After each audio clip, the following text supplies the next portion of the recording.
Hi friends, శుక్రగ్రహంపై జీవం ఉందా అనే ప్రశ్న దశాబ్దాలుగా శాస్త్రవేత్తలను ఆకర్షిస్తోంది. తాజాగా వెలుగు చూసిన ఒక అధ్యయనం మరింత ఆసక్తికర అవకాశాన్ని సూచిస్తోంది. ఒకవేళ శుక్రగ్రహ మేఘాల్లో సూక్ష్మజీవులుంటే అవి అసలు భూమి నుంచి అక్కడికి చేరి ఉండవచ్చని పరిశోధకులు భావిస్తున్నారు. అదెలా సాధ్యమో ఇప్పుడు తెలుసుకుందాం.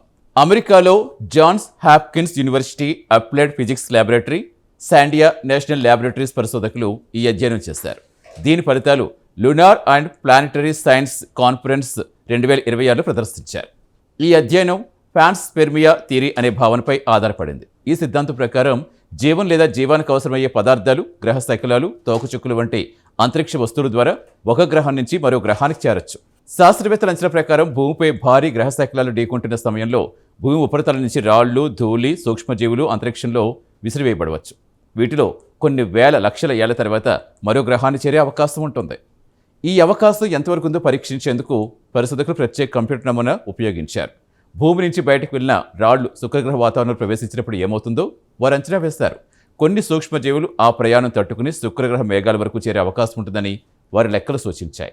పరిశోధకుల అంచనా ప్రకారం గత 100 కోట్ల సంవత్సరాల్లో భూమి నుంచి దాదాపుగా 2000 కోట్ల సూక్ష్మజీవ కణాలు శుక్రగ్రహ మేఘాల్లోకి చేరి ఉండవచ్చు.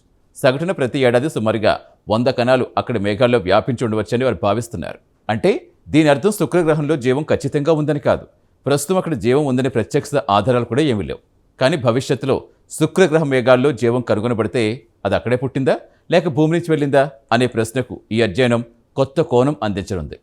చూస్తారుగా, భూమి శుక్రగ్రహం మధ్య జీవం మార్పిడి జరిగి ఉండవచ్చనే ఈ ఆలోచన ఇప్పటికీ ఒక శాస్త్రీయ సంభావ్యతగానే ఉంది.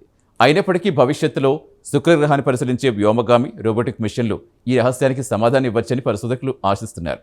ఈ ప్రత్యేక కథనంపై మీ అభిప్రాయాలు కామెంట్ ద్వారా తెలపండి. వీడియో నచ్చితే లైక్ చేసి ఛానల్ సబ్స్క్రైబ్ చేయండి. Thank you.